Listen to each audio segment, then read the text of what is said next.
customer experience. If we look at the modern customer, the modern consumer today, we know that their needs have evolved and they are no longer willing or happy to receive a generic experience. Their expectations are increasing at an ever rapid rate, and as a result of this, they're becoming a lot more demanding on their brand interactions. As a result, we see that last year's best customer experience strategies have become today's customer experience benchmarks at a minimum. I'm sure you've heard of these sayings, put yourself in the customer's shoes, or you may have used this one, treat customers the way that you would like to be treated. Well, statements like this will no longer cut it in today's challenging and competitive environment. Whilst these statements may be empathetically correct, what they imply is that the customer experience or the service that the customer receives is going to be standard in nature and not tailored to them as an individual. And that's what customers are looking for today when it comes to dealing with brands. They're looking for an experience that is tailored, individual, and unique to them. So, as consumer brand expectations evolved, coupled with the challenges that we are faced with COVID-19, many organizations are forced to rethink their customer experience strategy. As companies prepare for the long haul, or what we call the next normal, the path forward is anything but clear. However, the way that organizations deal with their customers, their employees, and the broader community in a time of crisis, they are likely to leave a lasting impression in their customers' minds. So those companies that adopt a customer-back approach driven by the customer's wants are more likely to become the customer experience leaders of the future. In this and future empowered sessions, we are going to explore and define what your organization can do to achieve customer experience excellence and ultimately commercial success.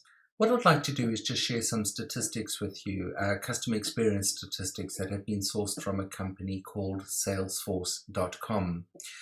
The reason why I think it's important I share these statistics is to gain an awareness and an understanding of the gap that exists between the perception that organizations have on their ability to meet customers' expectations in relation to a personalized experience versus the reality of those experiences that customers have had during their brand engagement with those companies.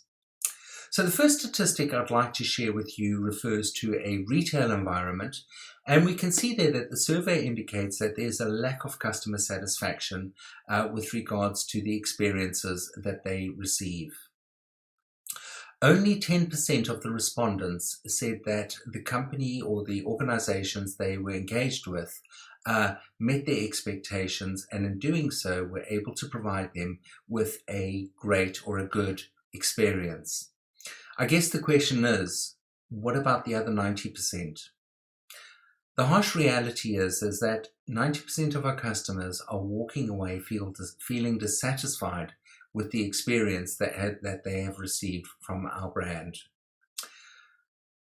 Let's have a look now at an online experience. Okay, and we can see here that just over half of the respondents, so 51% of the respondents, felt that when they were engaged with a company online, the company failed to meet their expectations, and as a result, the online experience was diluted. Interestingly, when companies were surveyed, a large number or the large majority of companies believed that they were meeting or exceeding customer expectations in relation to customer experience.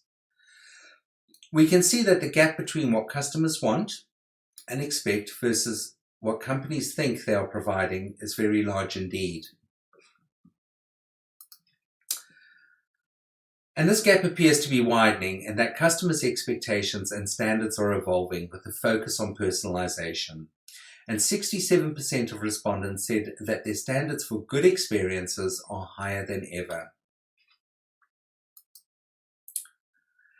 In an age of rapid technological evolution, in which the focus is on efficiency, cost reduction, standardization, the challenge for companies is that customers resent being treated like a number and are increasingly demanding personalized attention.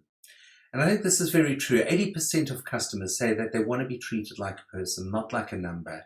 And this is critical to you winning their business. We need to treat them like individuals.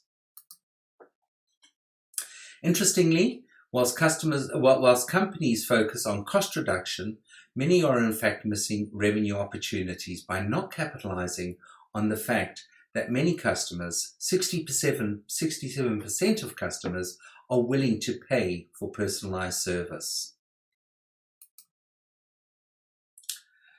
76% of customers say it's easier than ever to take their business elsewhere. And I'm sure we can all relate to that. We have so much choice today. If we're unhappy with the service receiving from one organization, there's another company that's very willing to receive us with open arms. So it's really important that we personalize that experience for our customer to gain their loyalty as well as brand advocacy. So from those statistics, we can see that there's a wide gap between what customers are looking for from an experience perspective and that those organizations are currently delivering on.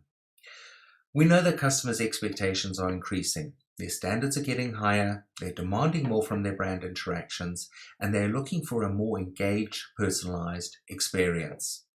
Yet we continue to see organizations focusing on cost-cutting and efficiency. They're investing heavily in technology and in automation, and as a result, it's having an adverse effect on their ability to meet those customer experience expectations. One example I'd like to share with you is hopefully one that we can all relate to, and that is airline travel.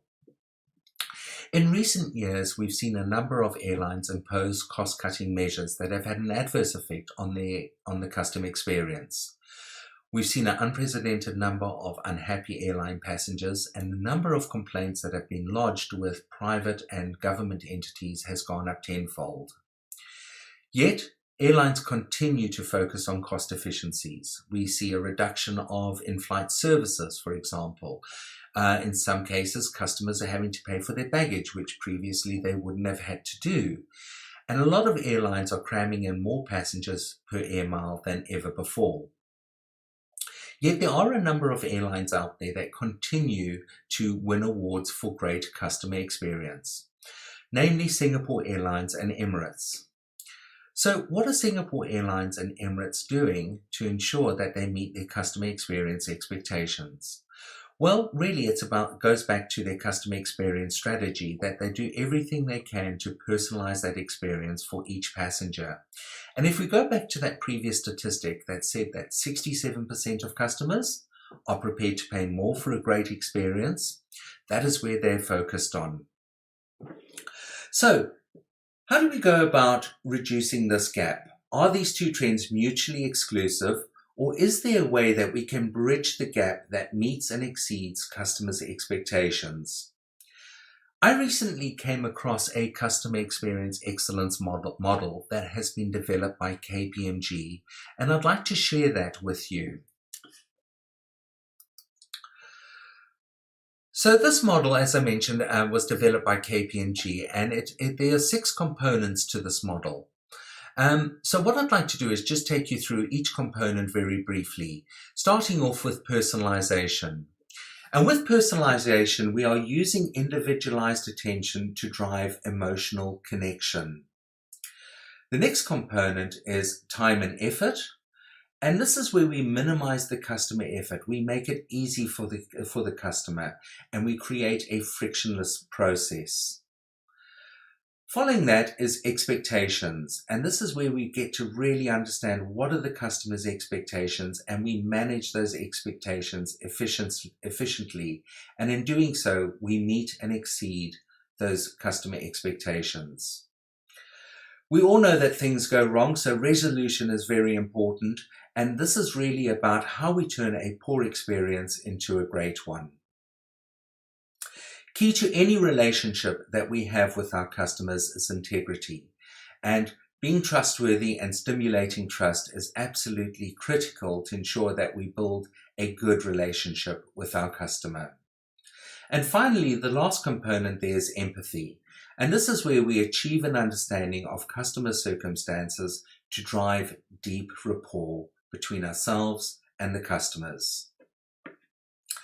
So very quickly, that was a brief introduction to the KPMG 6-pillar model of customer experience excellence. Using this model as a foundation, in the following empowered sessions, I'd like to talk about these pillars in more detail and examine how we can help you achieve success for you and your customers through customer experience excellence. So please join me next time as we look at the elements of the 6-pillar model and what could mean for you and how we can deliver a truly memorable customer experience. Until then, thank you for taking the time to be with me today. Take care. Goodbye.